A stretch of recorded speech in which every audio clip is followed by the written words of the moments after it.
I'm standing alone in a crowded room and we're not speaking. And I'm dying to know, is it killing you like it's killing me? Yeah. I don't know what to say since a twist of fate when it all broke down. And the story of us looks a lot like a tragedy now. I love this. I can't believe it took me so long to find Kingdom Hall of JWs. I'll put the tablecloth on it. Oh, it's starting now. If you'd like to take your seats, the meeting is about to commence. We offer you a warm welcome and ask if you stand if you can, if you will, to stand and sing praises to our Jehovah, song 37. Sing a praise to Jehovah.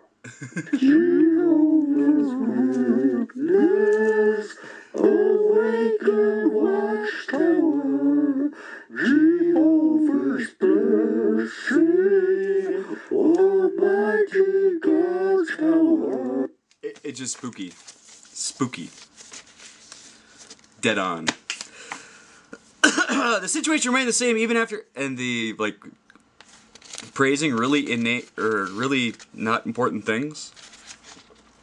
They always have pretty flowers at the convention, decorating the stage.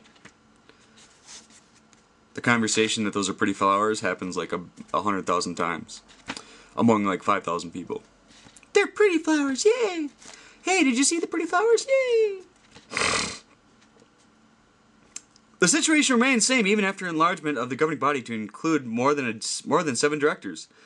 In 1975, during one session, some material the vice president had prepared for use as a convention talk came up for discussion. It dealt with the parable of the mustard seed and the parable of the leaven, found in Matthew chapter 13, and argued in detail that the kingdom of the heavens Jesus referred to in these parables was actually a fake kingdom, a counterfeit. One member of the body who had read the material felt unconvinced by the argumentation. After discussion, the 14 members present, only 5, including Nora and Fred Franz, voted in favor of using material as a convention talk. The other 9 did not, so it was not used as a talk, but the material appeared in a book released at the convention within a few months, also appeared in the Watchtower magazine. So the governing body voted it down? But they were voting on whether it should be part of a talk, not whether it should become official doctrine of the Watchtower. The fact that nearly 2/3 of the body members present had expressed at least some lack of confidence in the material did not affect the president's decision to go ahead with publishing it.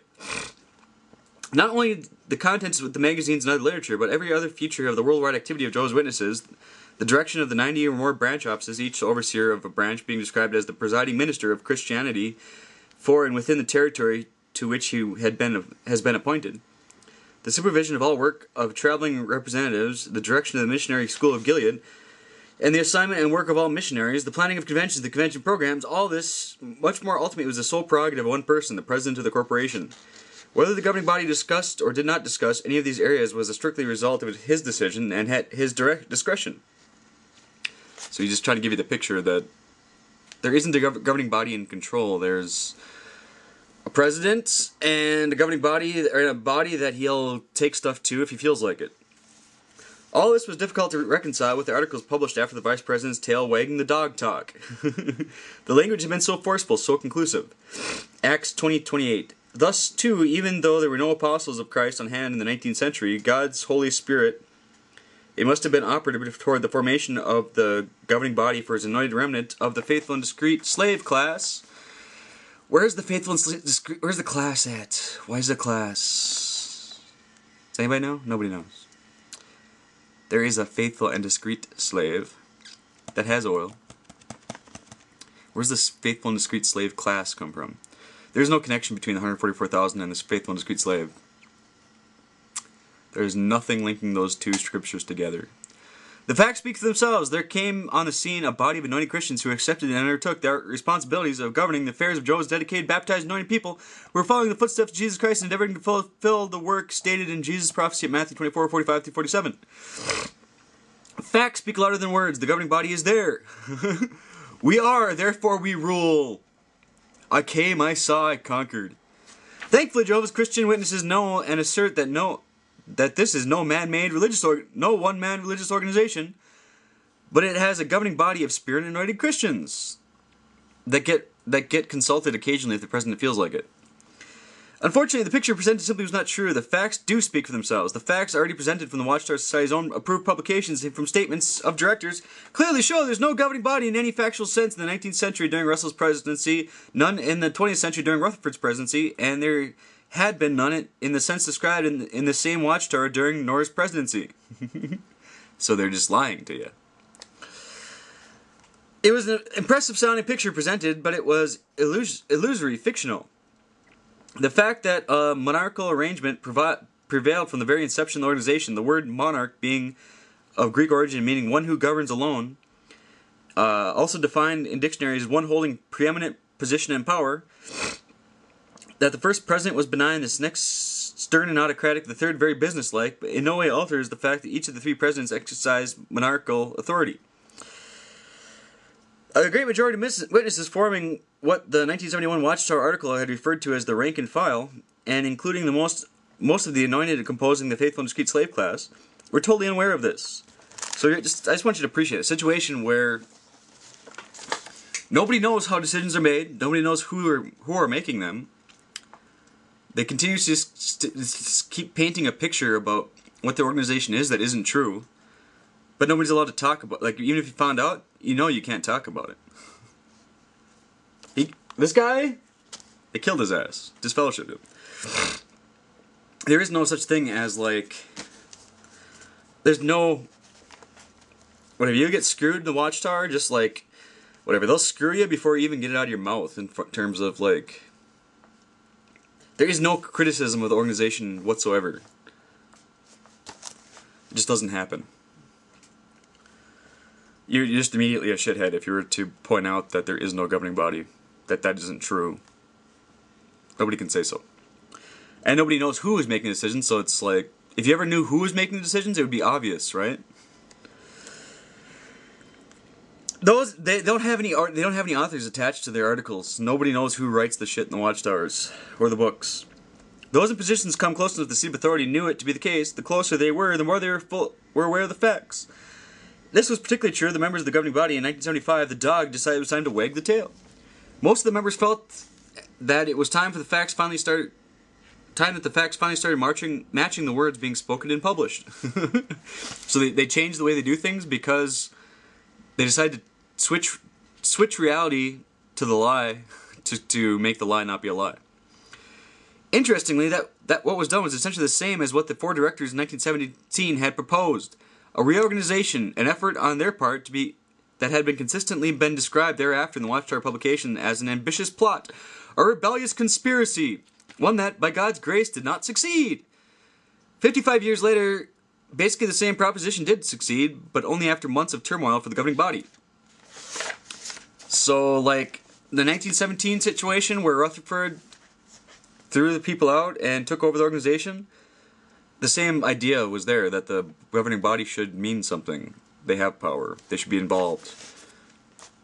They got thrown out. Watchtower kept lying about that. Well, who was making decisions. And then eventually, they ultimately decided to switch reality to match what they were claiming. Chapter 4, Internal Upheaval and Restructure. So never make mere men a cause for pride. There's nothing to boast about in anything human. 1 Corinthians 3:21, New English Bible and Jerusalem Bible. The information the book Aid to Bible Understanding presented about elders doubtless began the process.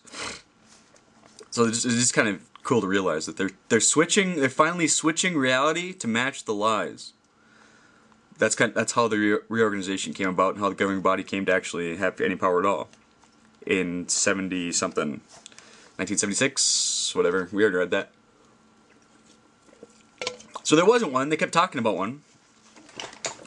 And they finally decided, hey, let's make the governing body actually be the way we claim it's been. Information in the book Aid to Bible Understanding presented about elders doubtless began the process. Till then, congregations had been under the supervision of a single person, the congregation overseer. His replacement by a body of elders of necessity raised questions about branch organizations where one man was the overseer for the whole country, much like as a bishop or archbishop was under supervision, a large region composed of many congregations. And they keep claiming, it was really big for them when I was young, for them to claim that they don't have a leader. We don't have clergy and we don't have a leader. We don't have any rank structure. Everybody's equal. We're fucking communists. We're fucking religious communists. That's not true. All you have to have is a circuit officer's visit to find out that's not true, right? And the Central Headquarters heads president, to whom I had personally referred in addressing a seminar for branch overseers in Brooklyn as the presiding overseer for all congregations earthwide. Evidently, the apparent anomaly, the contrast between the situation in the congregations and that at the international headquarters, is what led to the tail wagging the dog talk at Watchtower articles, since these endeavored to explain away the difference existing between the situation in the congregations and at Central Headquarters. It is almost certain that at the same time these articles were meant to send out a signal to voting members of the congregation that they should not try to express themselves through vote to effect some change in the headquarters or structure, or to express themselves as regards the membership of the governing body or its administration. All of the voting... Yeah, we have a motion? Alright, everybody's gonna vote yes now! I'll read to you now about what we're gonna vote yes for. Okay, you heard it. Now everybody vote yes. Okay. Everybody says yay, everybody votes. And then we clap at, we're proud of ourselves, we clap for ourselves about how well we did what we were told.